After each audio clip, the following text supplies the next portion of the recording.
So since July of 2018, we've investigated some pretty outlandish conspiracy theories on Black Lotus, but this one has got to top the cake. I think. My God, it's just it's got to be the wildest one I've looked into yet.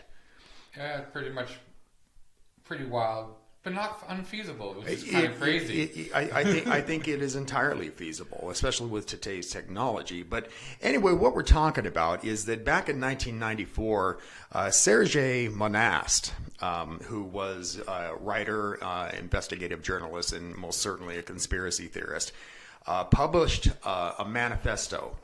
And what it was based on is an idea that's called Project Bluebeam. And this whole thing is being funded and created by NASA and the United Nations. And what it's meant for is to usher in a new age religion as well as the New World Order, complete dictatorship. Like you said, when I started hearing about this, I thought it was quite crazy. But as you'll see when we look into it, there's some feasible stuff. It makes sense, especially with the whole New World Order thing. Oh yeah. But what it's comprised of? It's comprised of a 4-step program, basically. And what we're going to do right now is we're going to kind of go over the steps. And so the first step is to manufacture man-made earthquakes that would unearth certain artifacts that would prove that all religions have it wrong, basically, and so thereby it would discredit all these religions. Which is kind of crazy since we just had a big earthquake that unearthed a couple of things, all over the world, actually. Yeah. So it kind of fits in. Of course, it didn't do the whole disprove anything about any religions, but it's feasible. But there have been some artifacts that have been unearthed not too long ago that I don't know that it discredited Christianity, but it certainly added to things that they didn't know about the past, But anyway, so then there's step 2, and this is the one that just it's really kind of stepping into the Twilight Zone. What it is going to be 3D optical holograms, and they're going to be space-based, laser-generated satellites that are going to project images all over the world simultaneously of Jesus, Muhammad, Buddha, and Krishna, and they're all going to merge into one figure. And so what their plan is for that is that they want people to start believing that there are not these separate gods, that they're all just one God, and which would hopefully, I can see where they would hope to put an end to religious wars for that. Right. They want to disprove all the separate religions. What a better way to do it. Well, yeah, but faith is a pretty unshakable thing. I mean, I don't know how they're going to convince people through this projected image that they've been wrong all this time. I mean, how religious fanatics are. You can't tell them anything, So I don't know, man. That's going to be weird. But this is where I kind of went down a little bit of a rabbit hole. Because my thought was, how are they going to project this 60 miles into the sky and all this stuff? Now, a hologram is when a bunch of lasers all meet at certain points and form an image. This is more like a projection on a screen. And when I was looking into this, what I saw was that chemtrails have a lot to do with this theory. Okay. Because what they're doing is they're spraying the aluminum into the air, because the air particles, when it gets so thick, will actually work as a screen for them to project onto. Okay. And I'm like, wow, that just kind of makes sense there. So I just wanted to throw that in there, that actually starts. And when you start looking into that, there's all kinds of theories about the chemtrails actually doing that type of thing. There's actually a bill in Rhode Island that was put out in March of 2017, and it talks all about the chemicals that were sprayed in the airs and all the things that are happening to the air because of these chemicals. And it's right there in plain sight. It's not like they're even hiding it anymore. Yeah. Found it very interesting. Real deep rabbit holes you get into. Well, creating clouds is nothing really new. Chemtrails, I think, are a different kind of thing, but I can see them maybe putting something in the air that has a certain reflective quality to it, like you were saying, the aluminum, that kind of thing. There's actually more than a theory about it. There's actually proof that they can do some of the color changes and stuff in the air just by changing at a very deep level. Okay. The third step, I think, is very interesting. And the reason I think it's interesting is because Stephen King's already written about it in Cell. So basically what it is, it's going to be about a matter of mind control. And what he's claiming they will be doing is using telephonic communication devices like your smartphones, that sort of thing, tablets, to send waves to reach each person within their own minds. And the whole idea behind that is that they want to convince them that their own God is speaking to them from the depths of their own soul. But yeah, I mean, and we'll get into another aspect of that in a little bit, but I just think that's interesting. And I think we do have the technology to do something like that, Well, we already have optogenetics, which is basically they're controlling rats by lights. That if they see a certain light, it makes them go left. A certain light makes them go right, and it's all using mind control. They've already conquered this type of thing. Well, is it mind control, or are the rats seeing lights somewhere? And they say they're actually beaming lights at them. Okay, so how does that control their mind? Because it would be the same thing as beaming it from the sky with these projections. Okay. How it's controlling their mind, I don't understand the whole thing. It was like an hour-long video, but I saw them, showing that this is basically how they're starting to use light and color to actually get your mind to think in certain directions and move. So I can see them totally using that. Yeah, definitely. And then the final step 4, is to convince people that alien invasions and the rapture were taking place. And so,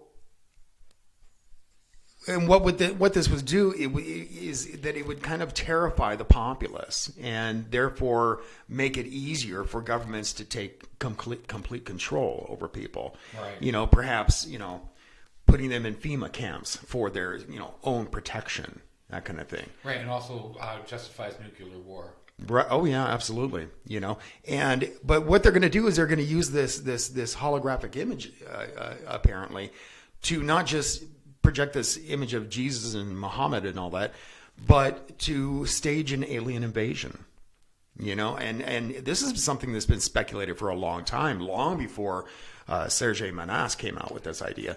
But he kind of wrapped it up in a nice little bow in that manifesto, evidently. Yeah, another thing that he talked about in that was that we were going to be microchipped by then. And that microchipping would be part of it to be able to help control us during this whole invasion. Yeah, and this whole thing is going to, apparently it's not going to happen all at once. It's going to be, something that phases in. And along with the microchipping thing, he also talks about, the phasing out of cash. And that this whole thing would be implemented after a deep financial crisis. Well, look at the financial crisis we suffered several years ago, or more than several years ago now, I guess. But I mean, we're still not really over that. Right. And look at how much we're not relying on cash anymore. And microchipping is happening all over the world now. Companies are doing it to make the employment easier for paying and for all this other things. Oh yeah. There are countries, I forget where we were talking about, where they're using it right now for you have to go in to get your rations. Oh, is it India? Was it India? Yeah. So it's happened. That's happening, whether you like it or not. It's becoming a thing. Yeah, absolutely. And let's talk about Bitcoin.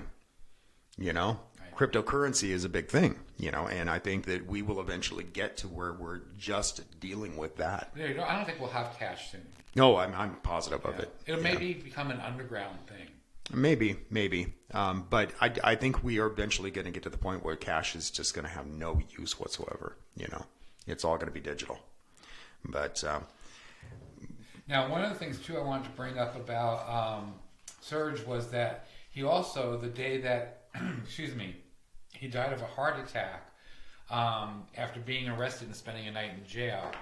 And it's speculated that his heart attack was not real. Right. He had no history of heart problems at all. And so that's kind of weird that it would just suddenly come on. Right. And his daughter disappeared also. All of his kids. Apparently, some say that none of them have been heard from again. And what happened was that the state took him into custody. And then the day after is when he died. So it's a little suspect. And the journalist that was involved in it also died. So there's a lot of deaths and disappearances surrounding this right after he mysterious. Releases it. Yeah. But and that's one of the things I wanted to bring up about his heart attack. Evidently, that's one of the things that this Project Bluebeam can do, is it can induce heart attacks. And so if they're trying to convince people that the rapture is happening, perhaps that's the way they're going to do it. There's going to be mass amounts of people suddenly keeling over from heart attacks. And so they're going to say, see, there you go. Jesus is coming back and this is the rapture. And so, yeah. And I don't, like I said, people of faith, their faith is hard shaken. They're pretty damn convinced that what they believe is true. But if they're seeing things like this, it's, I can see them saying, if their God is saying it, right, that makes a whole different story. Yeah, absolutely. But again, it goes back to this. If I was to come and tell people that I saw a burning talking bush and it told me blah, blah, blah, blah, blah, I wouldn't be considered something special. I would be considered something institutionalized. Yeah, absolutely. You'd be thrown out. That's where I think the problem's going to be, is making people believe that this is not just a hoax or their imagination or that somebody's crazy. Yeah. And I think, all bases are covered here because, if you've got those holographic images that are all over the world, and evidently they're going to be customized so that they would speak to people in their own dialect. And then you compound that with the idea that your cell phone is transmitting waves into your brain, making you believe that, your God is talking to you. They've got all bases covered because not everybody have these smart devices, and so well, they have one way or another. Huh? They have all the towers. They have all the towers, and that was the thing about, I was talking about, Stephen King's Cell. That's basically how it all came down, was through the cell towers, and so I don't know, man. I can as outlandish as this sounds, I think it sounded more outlandish in years past than it does now, because I believe now we have the technology to do these kind of things.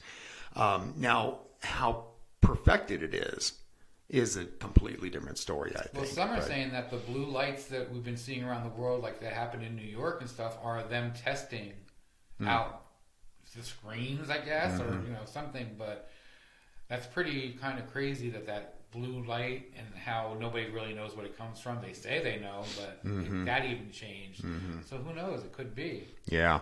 And you were mentioning something about these so-called holographic figures. I'm sure you guys have seen the videos out there of that big whale that comes up through the basketball court. And there's one that Ralph just showed me about these animals that were at a mall, and there's a leopard that comes up, and the kids are trying to pet it. But here's the thing. It's going to be a completely different situation, because that's not really a hologram.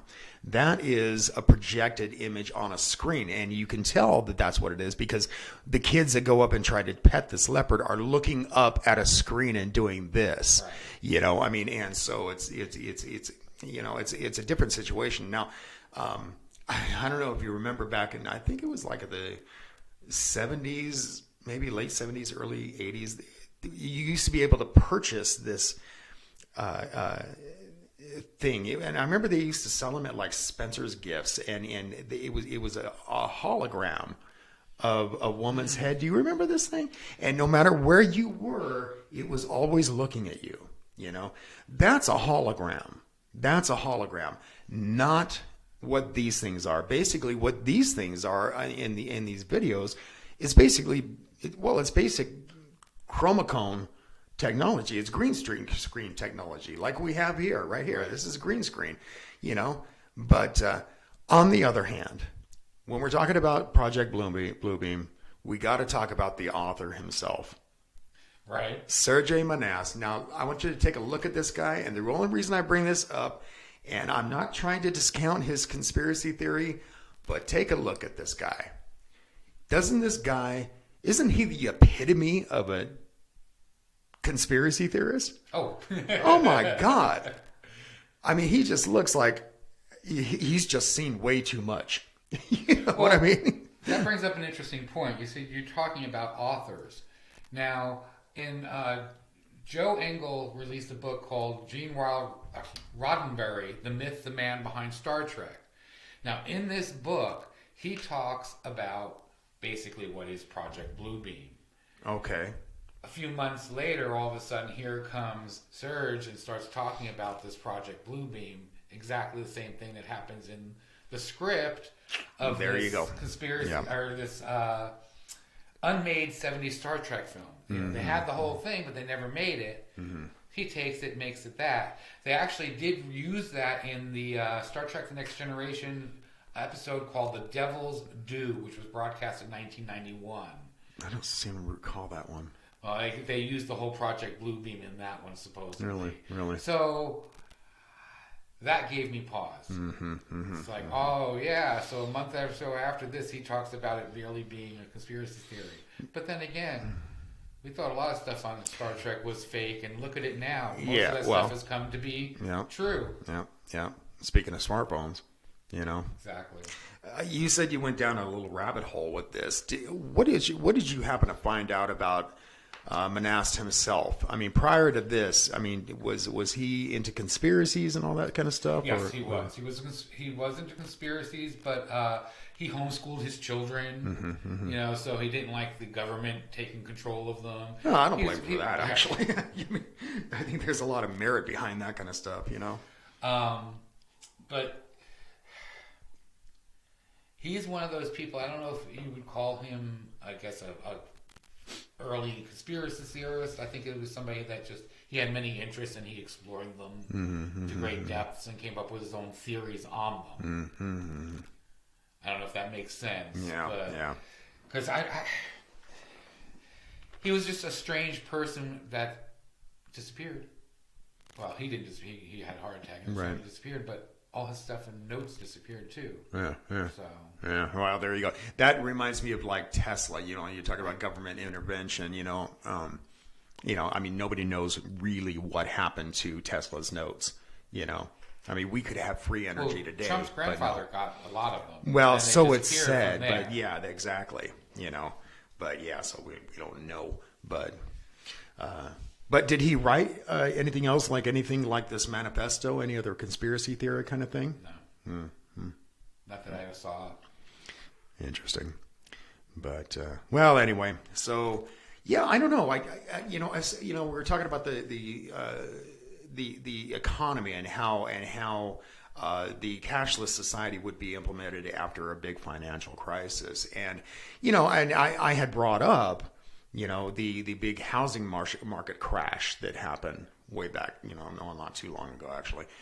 But now, you know, you were bringing something up today about this whole government shutdown. I'm not going to get political about this. I'm just saying that the longer this shutdown goes on, the more likely that people are going to be really hurting out of this, you know, and people almost specifically who voted for Trump, you know.